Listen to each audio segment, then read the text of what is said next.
Lyra walked through the frozen plains of the dying moon, with her tiny child pressed against her chest. The wind howled across the ice fields like a hungry beast, sharp enough to cut skin and heavy enough to push her sideways as she struggled to stay on her feet. Every step felt like she was lifting a mountain. Her body trembled from exhaustion, and her breaths came out as white clouds that disappeared instantly into the storm. She had been walking for hours, maybe days. Time had stopped making sense the moment her village fell apart and the sky turned black with ash. The child in her arms gave a soft, weak sound. It was barely a cry, more like a sigh of confusion. That small sound kept Lyra moving. She tightened the wrap around the baby, forcing her frozen fingers to hold the fabric in place. The wrap was thin now, torn from days of cold and travel, but it was all she had. She whispered to the child through chattering teeth, her voice shaking as she tried to comfort someone who did not understand words, but understood warmth. She had not eaten since the previous sun cycle. There had been no food, no shelter, and no sign of any other survivor from her people. Her species once lived in wide caves that stayed warm from underground heat, but the disaster had cracked those grounds and turned everything to ruin. The land was no longer safe, and she had been forced to flee without preparation. She did not even remember how long she had walked or how many nights she had survived. Only one thought stayed alive in her mind: protect the child. The storm grew thicker, blocking her view until she could not tell where the sky ended and the ground began. The cold dug deep into her bones like claws. Her legs weakened, and she stumbled more with every step. She felt the world fading at the edges.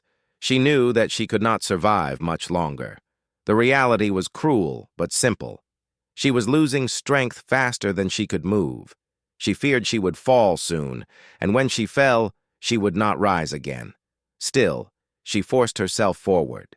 The snow was deep around her legs, and each step felt like sinking. Her breaths burned. The child pressed against her chest was the only warm spot left on her entire body. She could feel the tiny heartbeat, soft but steady, and it broke her heart because she knew that heartbeat would stop if she stopped walking. Her eyes stung with tears that instantly froze. She whispered to the child again, although her voice was faint. She promised she would keep them safe. She promised she would never stop trying. But deep in her heart, she feared she had already failed. There was no shelter, no heat, no life anywhere on the horizon. Only endless snow and the bitter wind. Her vision blurred again. She blinked and the world dimmed. The storm roared louder as if the sky itself wanted to drown out her last moments. Her legs finally gave out. She dropped to her knees, sinking into the snow.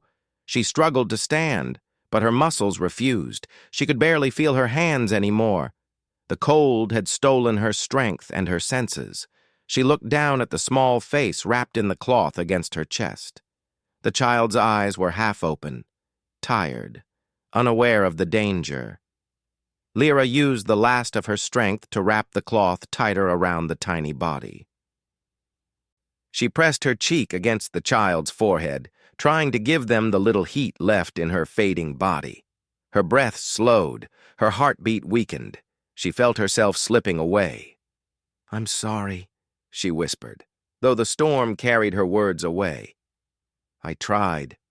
She closed her eyes. The cold wrapped around her like a heavy blanket. She expected the end to come quietly. She imagined herself sinking into the snow, holding her child close until the last moment.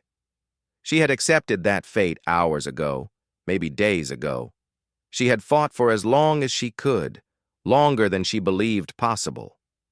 Her last thought was a silent hope that somehow, in some way, the child would escape this fate even if she could not.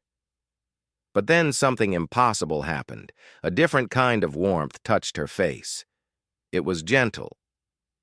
Not like the harsh cold wind. It felt like a hand brushing snow away from her skin. She could not open her eyes, but she felt movement around her, a presence she had not sensed before. She heard a voice, deep and steady, speaking words she did not understand. The voice did not sound afraid. It sounded focused, determined. Strong arms lifted her from the snow. Her body was limp, but she felt herself being held against something warm. The warmth spread over her, slow but comforting, almost like sunlight after a long night. Her child was taken carefully from her chest for a moment, then placed securely against another body that radiated heat. Lyra wanted to react, but her mind could not form any thoughts. She only felt surprise. Someone was holding them. Someone was alive in this wasteland. The voice spoke again, closer this time, and she sensed urgency in the tone. She felt parts of her wrap being adjusted, thick layers being placed around her and the child. Then warmth, real warmth, wrapped around her as something heavy and heated covered them both. She felt her body being carried, her head resting against fabric that smelled unfamiliar but safe. Her mind drifted in and out. She caught glimpses of movement, snow being kicked aside, a bright light ahead, a door opening with a hiss, the sound of strong footsteps on metal. She felt heat intensify as she was laid down on a thick bed or platform. Something wrapped around her legs and arms, warming them quickly. She heard beeping sounds, soft mechanical noises, and the calm voice again, speaking in a language she barely understood, but with intention filled with care. Time blurred. Minutes or hours passed. She did not know. Slowly, warmth spread through her body in waves. It pushed away the cold that had nearly killed her. Her fingers twitched. Her breathing steadied. Her eyelids fluttered, fighting the strange heaviness in her mind. She felt soft cloth brushing her skin, and then she sensed movement beside her. Someone checking her temperature, adjusting her cover, making sure she could breathe. She forced her eyes open. The world looked bright at first, washed in warm light. She blinked until shapes came into focus.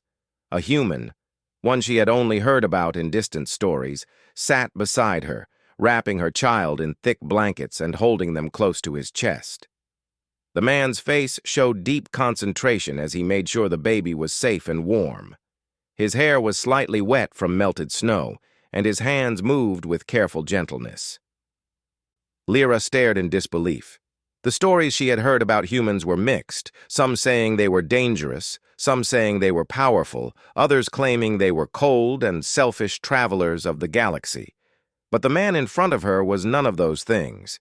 He was steady, calm, and focused only on saving them. The man noticed her eyes open. He leaned closer and spoke softly, making sure she could hear him. She did not understand every word, but the meaning was clear. She was safe. He meant no harm. He was helping her. He placed a container near her lips, letting her drink warm liquid slowly. The heat spread through her chest, giving her strength. She tried to speak, but could only manage a broken whisper. The man shook his head gently, signaling her not to push herself. She looked at her child again. The baby was warm, breathing normally, wrapped securely in the human's arms. The sight brought a deep, overwhelming relief to her heart. She had expected to die in the snow. Instead, she found herself inside a warm shelter with someone protecting her child with complete care. Her eyes filled with tears, not of fear, but of gratitude. She whispered one word, the only one she could form. "Why?" The man understood the question even without perfect language. He gave a small, calm smile, one filled with a sincerity she had never seen before. He pointed at her, then at the child, then pressed a hand over his own heart. He had saved them because he cared, because no one deserved to die alone in the cold. Her vision blurred again, but this time from emotion, not weakness. She rested her head back on the pillow, letting warmth surround her body. She felt her child breathe softly nearby. She felt the man adjusting the blanket again to ensure she stayed warm. For the first time since the disaster destroyed her home, she felt safe. And as she drifted into restful sleep, she held on to one thought, a thought that shone through the darkness like a tiny star. A human saved us. A human warmed us when the world tried to freeze us. Maybe hope was not lost after all. Aaron did not sleep the entire first night. He sat beside the heating unit with the alien infant resting against his chest, wrapped in layer after layer of thermal cloth. The baby was so small he could hold the entire body with one hand. The child's breathing had gone from weak and shallow to steady and soft. Every time the baby shifted, Aaron adjusted the wraps to make sure no cold air reached them. He did not know the child's species, name, or needs, but he understood the basics of life: warmth, safety, comfort. That was enough for him to act. Every few minutes he looked over at the mother lying on the thermal bed. Her color was returning, though slowly. Her breathing was stronger than before, and her fingers twitched as her body warmed. She had nearly died out there. Aaron had carried many survivors in his life, lost explorers, trapped miners, even wounded soldiers, but something about finding a mother and child alone in the storm had struck him deeper than usual. Maybe it was the way she had wrapped her child, even while freezing. Maybe it was her expression, peaceful, yet filled with silent apology, as if she had accepted death only because she wanted the child to sleep in her arms until the end. Aaron shook his head. He was glad he found them in time. Hours passed, and the storm outside the shelter pod continued hitting the walls like fists. The metal hummed under the pressure, but it was strong enough to hold. Aaron checked the power levels, making sure the heaters would not fail. He added more insulation and activated the secondary warmers near the mother's bed. When he went back to check on the baby, the child had curled tiny fingers into the fabric of his jacket. Aaron gave a small smile. "You're a fighter," he whispered, "just like your mother." The mother, Lyra, stirred slightly at the sound of his voice. She opened her eyes with effort and looked toward him.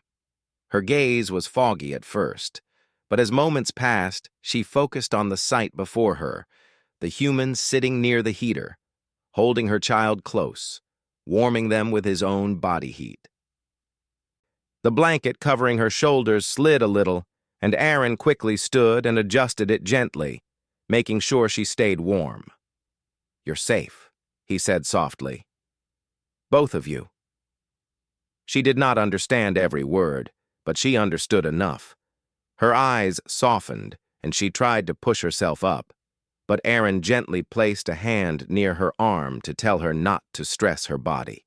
She lay back down, breathing slowly.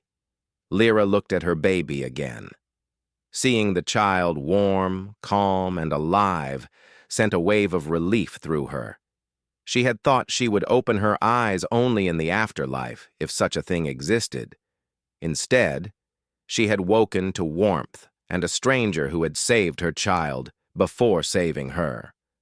She whispered something in her language, a short phrase meaning thank you, though Aaron did not recognize the words. He understood from her expression anyway. Aaron checked her temperature again, then offered a small packet of warmed liquid nutrient. She hesitated, unfamiliar with the design, so he demonstrated by taking a sip from another packet. Once she understood it was safe, she drank slowly, letting her body absorb the warmth. While she ate, Aaron prepared a secondary heating cloak and wrapped it around her legs. He also placed a small cushion under her back to raise her head slightly. Every movement he made was gentle, steady, and respectful. He did not rush her, did not speak loudly, did not make her feel watched or judged. He treated her the same way he treated any other person in danger, with calm focus. Lyra watched him with confused eyes. In her culture, strangers did not touch others so easily, especially not mothers or infants. Trust was earned, not given freely. Yet this human had acted without hesitation, risking himself in the storm to save them. She wondered why he cared so much when they were nothing to him. Aaron noticed her gaze and tried to reassure her. Storm bad, he said slowly, choosing simple words she might understand. He pointed outside, then pointed to her heart. You freeze, baby freeze. I help. Lyra listened carefully. She nodded slowly, understanding the meaning. But still she asked quietly, why risk? Aaron paused. For a moment he looked down at the sleeping baby in his arms. He brushed a thumb over the child's small head and answered honestly. Because no one should die alone out there, and no child should die at all. Lyra felt her throat tighten. She looked down, blinking away sudden emotion. Her species valued strength, and showing too much vulnerability was rare. But she could not hide the feelings rising in her chest. She whispered again, voice trembling in a way she had not felt in years. Human, kind. Aaron did not reply, but he gave a soft smile, one that made her breath catch slightly. As hours turned into morning, the storm eased. The shelter's scanner lights shifted from red to orange, signaling improved conditions.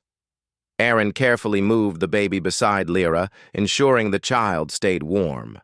Lyra's hands shook slightly as she touched her child's cheek, confirming for the 100th time that the baby truly lived.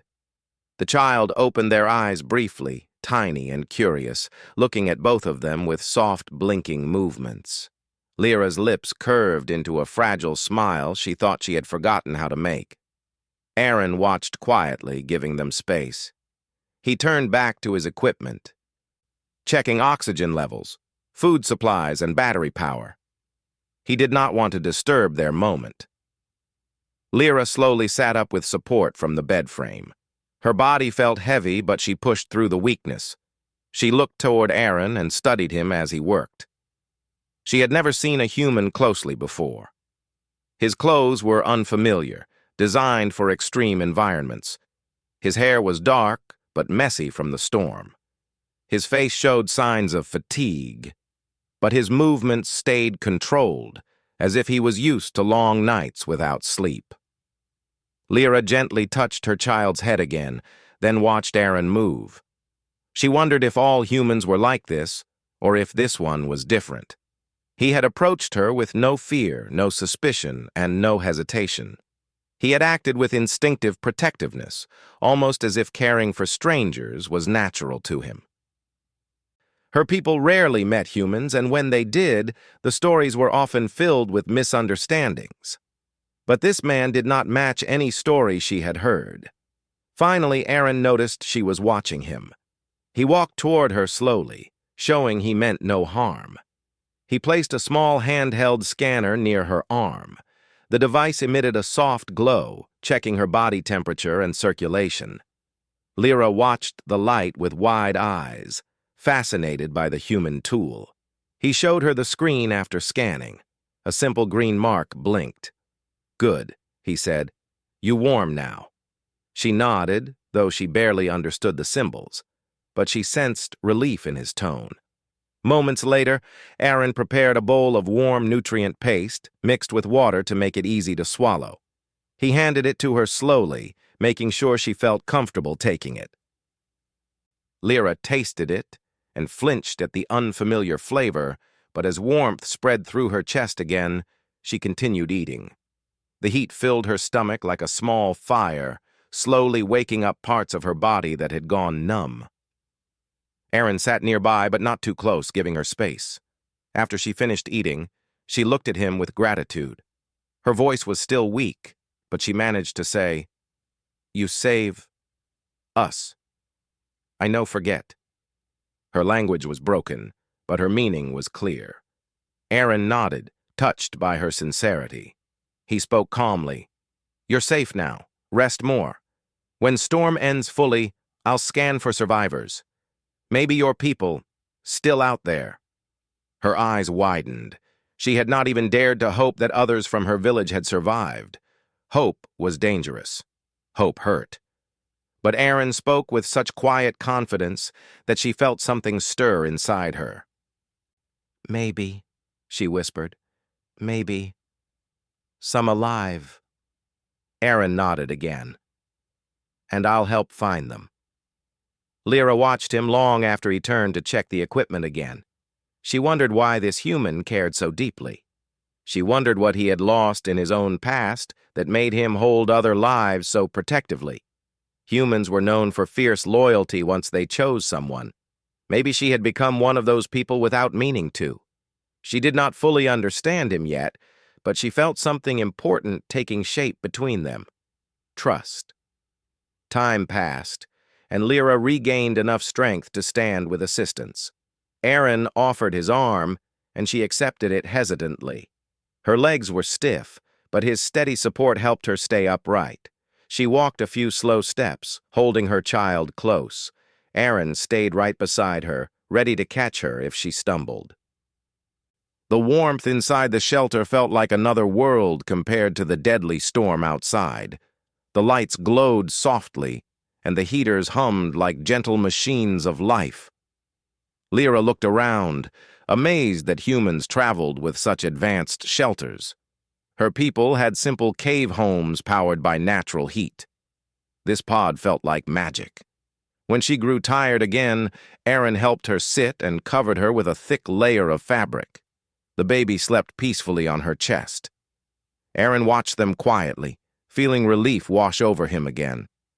He had saved lives before, but something about these two felt different. He could not explain it, but he felt connected to them already. Lyra looked at him once more, her eyes soft, her voice gentle but full of meaning. You warm us when no one else could. Aaron swallowed slowly. Her words were simple, but they held depth. He answered just as softly, I'm glad I was there. She lowered her head, holding her child close. For the first time since her world fell apart, she did not feel alone.